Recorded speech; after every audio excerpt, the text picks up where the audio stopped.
మాజీ సీఎం జగన్మోహన్ రెడ్డికి ఉచ్చు బిగుస్తోంది. మరో శ్వేతపత్రం విడుదలకు చంద్రబాబు సర్కార్ సిద్ధమైంది. జగన్ లిక్కర్ స్కామ్ పై నేడు అసెంబ్లీలో శ్వేతపత్రం విడుదల చేయబోతున్నారు చంద్రబాబు. వాసుదేవరెడ్డి పాత్రపై వెలుగులోకి సంచలన నిజాలు రాబోతున్నాయి. ఏపీ బేవరేజెస్ కార్పొరేషన్ ఎండీతో పాటు డిస్టిలరీల కమిషనర్గా వాసుదేవరెడ్డికే బాధ్యతలు కట్టబెట్టిన జగన్ ప్రభుత్వం ఇక జగన్ అండతో పెద్ద ఎత్తున అవకతవకలకు పాల్పడ్డట్టు తెలుస్తోంది. ఇక బినామీ పేర్లతో డిస్టిలరీ వ్యాపారంలోకి చొరబడ్డారు వాసుదేవరెడ్డి. 11 డిస్టిలరీలను హస్తగతం చేసుకున్నారు జగన్ అనుచరులు.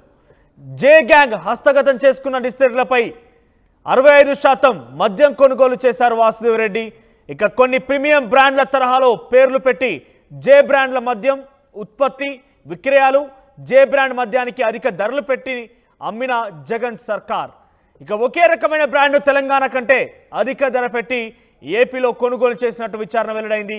ఇక అప్పుల కోసం భవిష్యత్తులో మద్యం నుంచి వచ్చే ఆదాయాన్ని సైతం తాకట్టు పెట్టి జగన్ ప్రభుత్వం ఇప్పటికే సిఐడి విచారణకు ఆదేశించారు చంద్రబాబు. సో మొత్తం మీద మరొక శ్వేతపత్రం విడుదల చేయబోతోంది. ఏపీ లిక్కర్ కార్పొరేషన్కి సంబంధించి ఎండీగా వ్యవహరించిన వాసుదేవరెడ్డి అక్రమంగా కొత్త 11 డిస్టిలరీలను ప్రారంభించారు. అవన్నీ కూడా జగన్ అనుచరులకే కట్టబెట్టారు. జే బ్రాండ్ల పేరుతోని కొత్త రకమైన మద్యాన్ని తీసుకొచ్చి ఎక్కువ ధరకి ఆంధ్రప్రదేశ్లో విక్రయాలు చేపట్టారు. ఇక తెలంగాణలో అమలవుతున్న కొన్ని బ్రాండ్లకు సంబంధించి కూడా ఎక్కువ ధరలు పెట్టి అక్కడ కొనుగోలు చేసినట్టుగా అధికారులు గుర్తించారు. ఈ నేపథ్యంలోనే ఇప్పటికే సిఐడి విచారణ కార్యదర్శి చంద్రబాబు ప్రభుత్వం మరోవైపు ఈ రోజు అసెంబ్లీలో శ్వేతపత్రం విడుదల చేయబోతోంది. దీనికి సంబంధించి మరింత సమాచారం ప్రతినిధి కృష్ణమోహన్ అందిస్తారు. ఎస్ కృష్ణమోహన్, సో లిక్కర్కి సంబంధించి ఒక స్కామ్ జరిగినట్టుగా సిఐడికి ఇప్పుడే విచారణకు ఆదేశించారు చంద్రబాబు. ఈరోజు శ్వేతపత్రం విడుదల చేయబోతున్నారు. సో ఏ రకంగా ఉండబోతుంది, ఎటువంటి అంశాలు వెలుగులోకి రాబోతున్నాయి?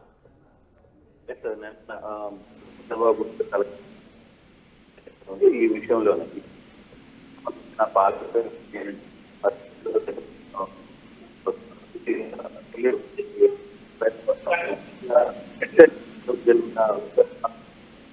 సంబంధించి అంటే ఇప్పటికే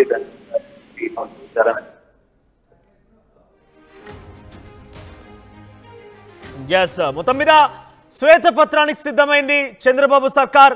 జగన్ ప్రభుత్వంలో వాసుదేవరెడ్డికి పూర్తిగా అటు 2 పదవులు కట్టబెట్టి కొత్త రకమైనటువంటి బ్రాండ్లు సృష్టించి జే బ్రాండ్ల పేరిట పూర్తిగా జగన్ అనుచరులకే ఇటువంటి డిస్టిలరీలను కట్టబెట్టి వాటి నుంచి ఎక్కువ మొత్తంలో ఈ యొక్క మద్యాన్ని కొనుగోలు చేసి విక్రయించారంటగా తెలుస్తోంది. సో ఈ నేపథ్యంలోనే ఇప్పటికే సిఐడి విచారణ కార్యదర్శి చంద్రబాబు మరోవైపు దానికి సంబంధించి పూర్తి స్థాయి శ్వేతపత్రాన్ని మరి కాసేపట్ల అసెంబ్లీ ముందుకి చంద్రబాబు తీసుకురాబోతున్నారు. జే గ్యాంగ్ పూర్తిగా కూడా ఈ డిస్టిలరీ నుంచి 65% మద్యం కొనుగోలు చేసినట్టుగా వాసుదేవరెడ్డి విషయంలో బయటపడింది. ఇక బినామీల పేర్లతో distillery వ్యాపారంలోకి చొరబడ్డారు Vasudeva Reddy.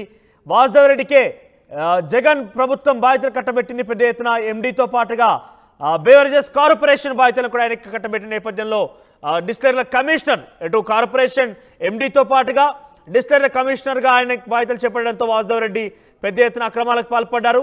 Yes Krishnamohan join అయ్యారు. కృష్ణమోహన్, సో శ్వేతపత్రం విడుదల చేయబోతున్న నేపథ్యంలో ఎటువంటి ఆసక్తికర విషయాలు వెలుగులోకి వచ్చే అవకాశం ఉంది? ఎస్ మనోజ్, ఈ రోజు జరగబోయే విడుదల చేయబోయే శ్వేతపత్రం అసెంబ్లీలో చర్చకి దారితీసే పరిస్థితి. పాలసీకి సంబంధించిన 4,000 సంబంధించిన నిధులు ఏపీ ఫౌండేషన్స్ కి వాళ్ళు టర్న్ చేసిన పరిస్థితి ఆజ్మల్లింపులు చేశారు. ఇప్పటికీ సిఐలో దాదాపుగా 11 కంపెనీలకు పూర్తిగా అసలు నిబంధనలకు విరుద్ధంగా పట్ట కంపెనీలను మీదకి తీసుకొచ్చారు. జగన్ చుట్టుపక్కల ఉన్న నేతలందరూ వీటికి సంబంధించి పూర్తిగా అంటే వాసుదేవరెడ్డి వ్యవహరించిన తీరు మీద సిఐడికి కూడా పెద్ద ఎత్తున విచారణ జరిపే ప్రయత్నం అయితే చేస్తుంది. ఈ విచారణలో చాలా అంశాలు వెలుగులోకి వచ్చే పరిస్థితుంది.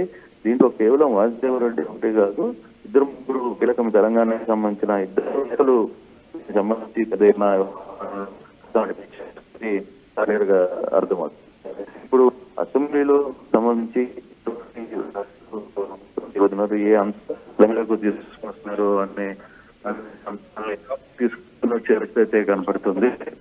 సో ఈ వ్యవహారంలో ఎటువంటి పరిస్థితులు ఉంటాయి, ఏం జరగబోతుంది అనే అంశాలను కూడా చూడాలి. అయితే అసెంబ్లీలో దీనికి సంబంధించి కూడా విచారణ జరుగుతామని చెప్పేది సంబంధించిన వ్యవహారంలో కీలకమైన ప్రస్తావన చంద్రబాబు తీసుకుని వచ్చే పరిస్థితి అయితే కనబడుతుంది. ఈ కాలంలో ఇప్పటికీ కూడా చంద్రబాబుకు సంబంధించి శ్వేతపత్రం ఏ విధంగా ఉండబోతుంది, దాదాపుగా దీని మీద కలిగిన అధికారులు ఎమ్మెల్యేలు కూడా చర్చకు వచ్చే ప్రయత్నం చేయబోతున్నారు. ఈ చర్చలో ఎటువంటి కీలక అంశాలు వస్తాయి, రెడ్డి రోడ్లో లేకపోతే రైట్ కృష్ణమోహన్. సో మొత్తం మీద బీవరేజెస్ కార్పొరేషన్ ఎండీతో పాటుగా డిస్టిలరీ కమిషనర్ గా 2 బాధ్యతలు వాసుదేవరెడ్డి కట్టబెట్టింది రాష్ట్ర ప్రభుత్వం, పోయిన ప్రభుత్వం. అయితే ఈ నేపథ్యంలోనే వాసుదేవరెడ్డి పెద్ద ఎత్తున అక్రమాలకు పాల్పడి తెలుస్తోంది. జే బ్రాండ్ల పేరిట ఆయన 60% వరకు కూడా జే బ్రాండ్ నుంచే కొనుగోలు చేశారట. 11 డిస్టిలరీని పూర్తిగా జగన్ అనుచరులకి అవసరం చేశారు ఆయన. సో ఇక వాసుదేవరెడ్డికే బాధ్యతలు కట్టబెట్టిన జగన్ ప్రభుత్వం బినామీ పేరుతో డిస్టిలరీ వ్యాపారంలోకి వాసుదేవుడు చొరబడ్డారు. 11 డిస్టిలరీలని హస్తగతం చేసుకున్నారు జగన్ అనుచరులు. అయితే జే గ్యాంగ్ హస్తగతం చేసుకున్న డిస్టిలరీ నుంచే 65% మద్యం కొనుగోలు చేశారు. ఇక కొన్ని ప్రీమియం బ్రాండ్ల తరహాలో పేర్లు పెట్టి జే బ్రాండ్ల మద్యం ఉత్పత్తి విక్రయాలు కూడా జరిగాయి. ఇక జే బ్రాండ్ మద్యానికి అధిక ధరలు పెట్టి జగన్ అమ్మారు. జగన్ సర్కార్లో అక్కడ అమ్మకాలు జరిపాయి. ఇక ఒకే రకమైన బ్రాండ్ను తెలంగాణ కంటే అధిక ధర పెట్టి ఏపీలో కొనుగోలు చేసినట్టు విచారణ వెల్లడైంది. అయితే ఈ మొత్తం మీద డిస్టిలరీల ఏర్పాటు కావచ్చు, 11 డిస్టిలరీ మొత్తం కూడా జగన్ అనుచరుల యొక్క కనుసైగల్లో వాళ్ళు హస్తగతం చేసుకోవడం కావచ్చు, అధిక ధర పెట్టి కూడా అక్కడ అమ్మకాలు చేపట్టడం కావచ్చు, 2 పడవలోకి ఒక వ్యక్తి కట్టబడడం కావచ్చు, ఇవన్నీ కూడా అక్రమాలకు దారితీస్తాయి. పెద్ద ఎత్తున అక్రమాలు కూడా జరిగాయి. ఈ నేపథ్యంలోనే సిఐడి విచారణకు అనుమతించింది ఏపీ రాష్ట్ర ప్రభుత్వం. ప్రస్తుతం ఆయన అసెంబ్లీలో శ్వేతపత్రం కూడా విడుదల చేయబోతున్నారు చంద్రబాబు. ఇటు విచారణ జరిగిన తర్వాత చాలా ఆసక్తికర విషయాలు వెలుగులోకి వచ్చాయి.